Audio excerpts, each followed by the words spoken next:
Welcome. This tutorial I'm going to show you how to make a Christmas bow. First we're going to draw a square. We're going to make it 1.4 wide and 1.2 tall.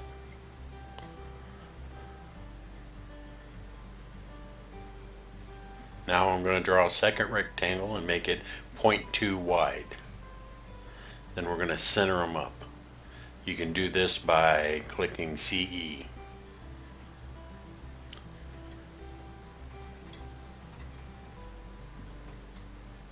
Now we're going to convert the square to curves so I can add some extra points and then delete the tall rectangle. Now we're going to delete these nodes on the left and the right, and we got kind of a pyramidal shape going on, and then I'm going to select all the nodes and curve all the line segments.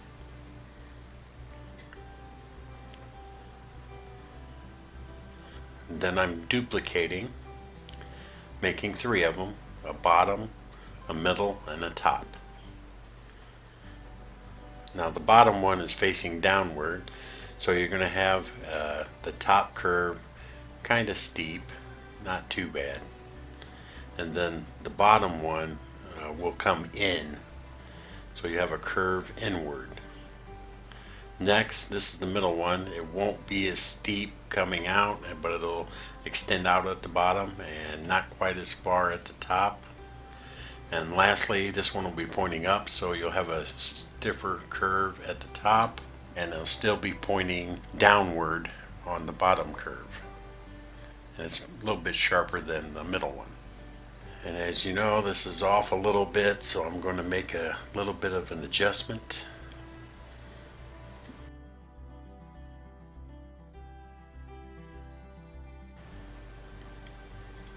There we go, that looks pretty good.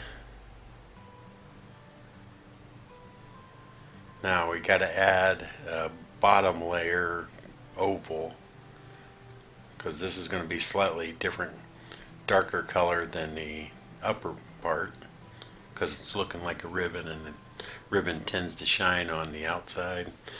Inside you'll be dealing with a lot more shadow.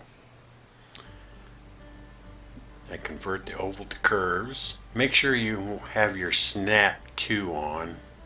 That really helps, especially when aligning nodes, so you get a more accurate fit. So it detects the bottom node, so you can go node to node or edge to edge. Now I'm going to select all the nodes and make it a cusp. What that does is allows you to move those little angle points without moving the bottom one. So the handle will move just the top one.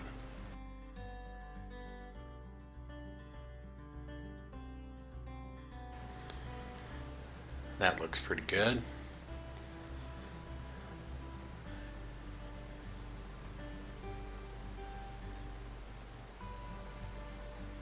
Now, top one will have a little tiny oval at the top because you're peering into the top bow. So I'm converting it to curves. You can convert to curves also hitting Shift Q, or you can just right click and use the context menu.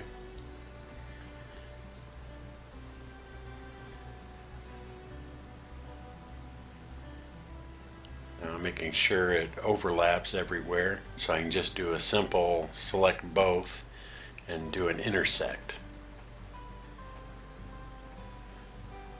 What that does is it'll create a third piece, and that way you can delete the top one. So there you go, you're done with that.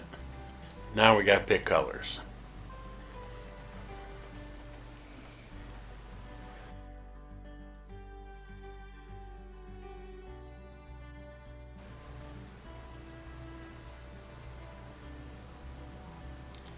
I'm choosing red as my first color. So I'm making them all red. Then I'm using ruby red as the bottom shadow color.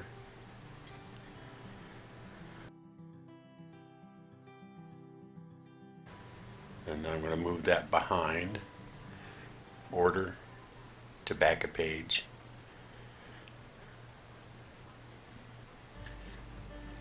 Now, conical. I'm going to create a conical fill.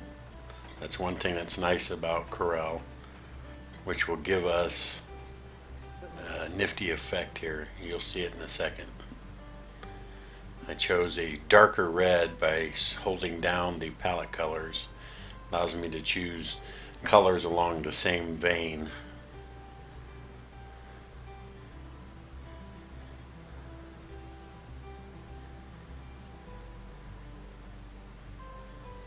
And I still want it lighter than that, so I'll just choose it so I get a whiter version of it that I like. There, that looks pretty good. Now we're going to use the interactive fill. We're going to draw along horizontally, and that'll give us a gradient fill. And now we want to choose conical. This will allow us to create that effect that we're looking for, since we're dealing with a conical shape. It's a really nice effect. Stretching it all out.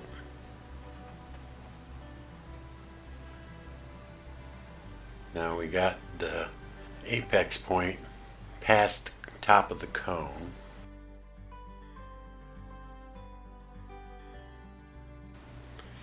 And I'm going to add some different colors to add effect. And you'll see it as I add the other colors as we move along. I'm creating nodes along this circular line, and that'll give us our conical fill. Just experiment with it and get something that you like. This is all up to you. There is no right or wrong. For the moment, we're just going to use this one version and copy it across all three cones, just to be expedient. And that looks pretty interesting. Just play around with it as you like. You can move these nodes to suit whatever makes you happy.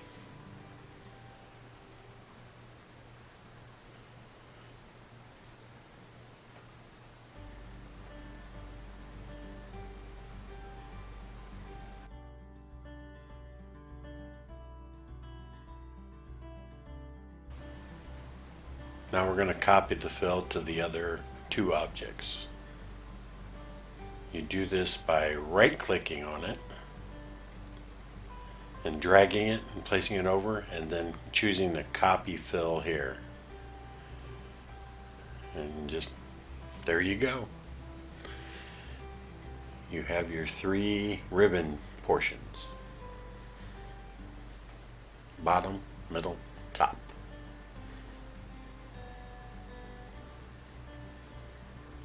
I'm grouping them.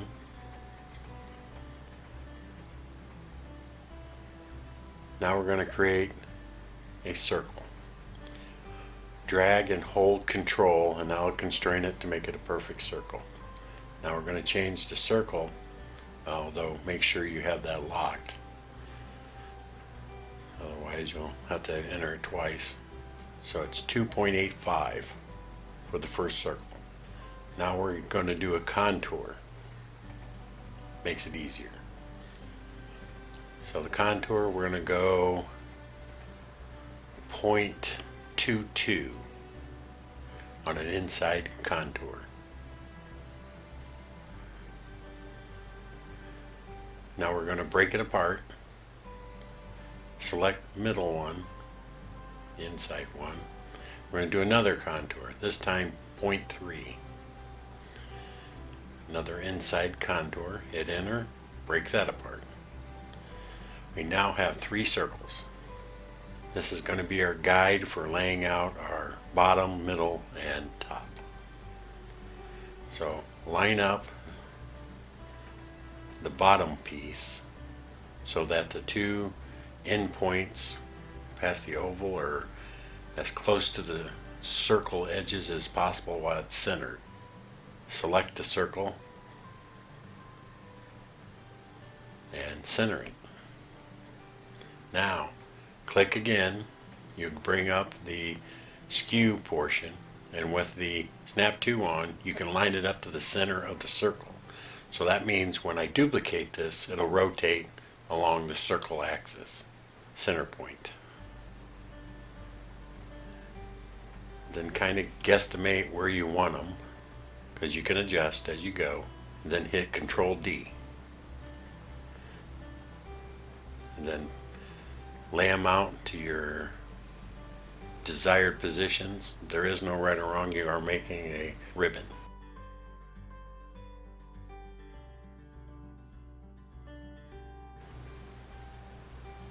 And that looks pretty good. We're doing the middle one. Line up the 2 edges of the cone to the circle. Center it.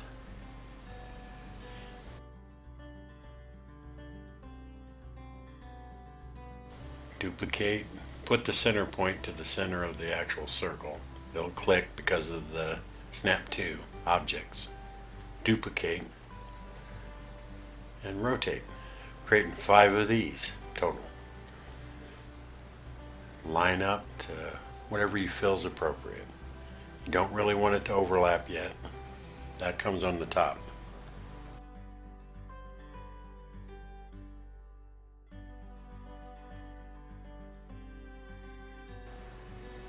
Next, we're going to lay out the top one. Now there's only 4 of these. You don't do 5 on the top. So we're going to select, line it up, move the center point to the center of the circle.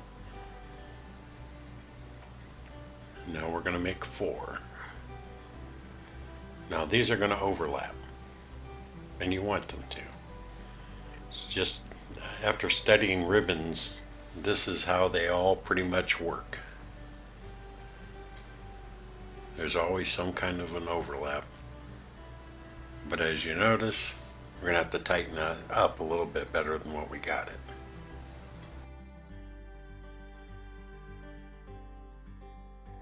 Now the last one on the right will overlap the first and the last.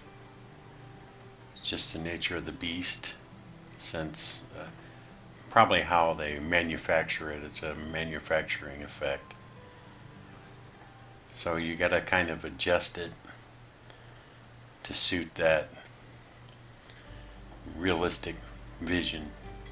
Now I'm deleting the 2 other circles and saving the big one, because this is going to be a filler color, and then I'm going to send it to the back.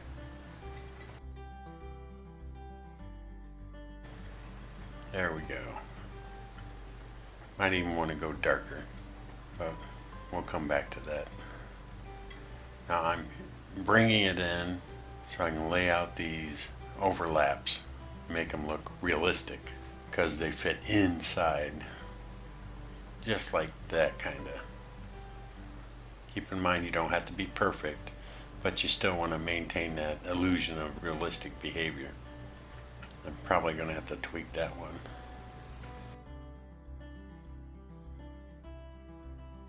So I'm adjusting it to the node. It'll snap right to the node, and then I'll bring it down. That still doesn't look right.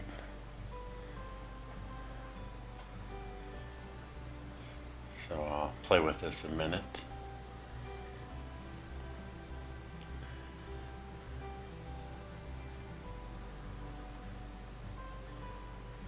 I think I'll bring this one over.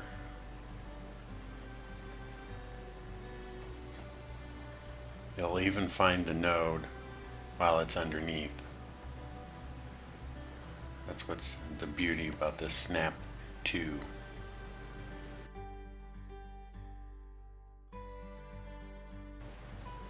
I'm adjusting it to the other side now.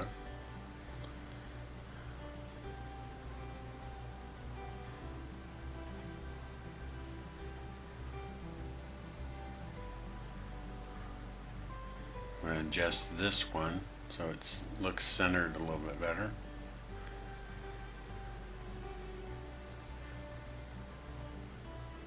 Key is just to play with it till it looks good to your eye.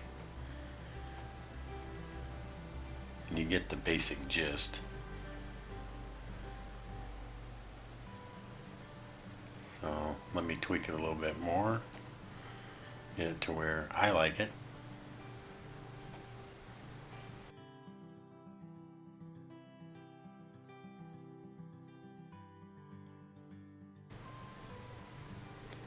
Now I'm grouping these, Control G, selecting the middle ones and grouping those, Control G, or up here. And now this will allow me to rotate it so I can get that star effect going.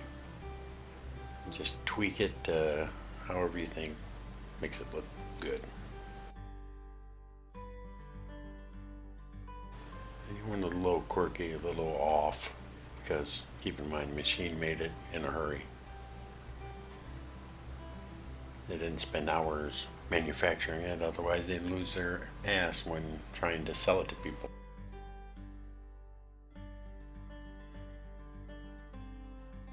Now I've darkened up the bottom color, made it a darker red.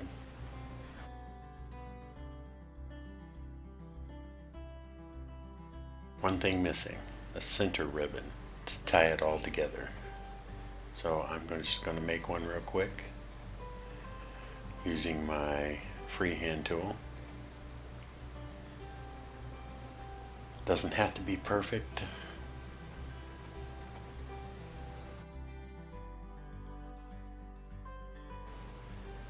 Make sure you click the node to the actual line so you can convert it to a curve. Just kind of line it up.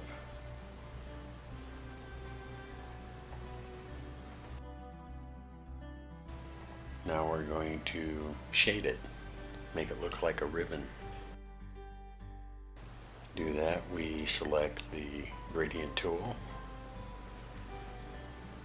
make it both red for the moment. Now we're just going to keep this a linear gradient. No conical for this one. The two outer portions are going to be dark.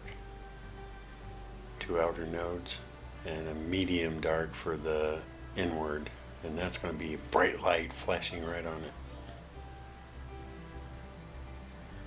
Now make it darker on the left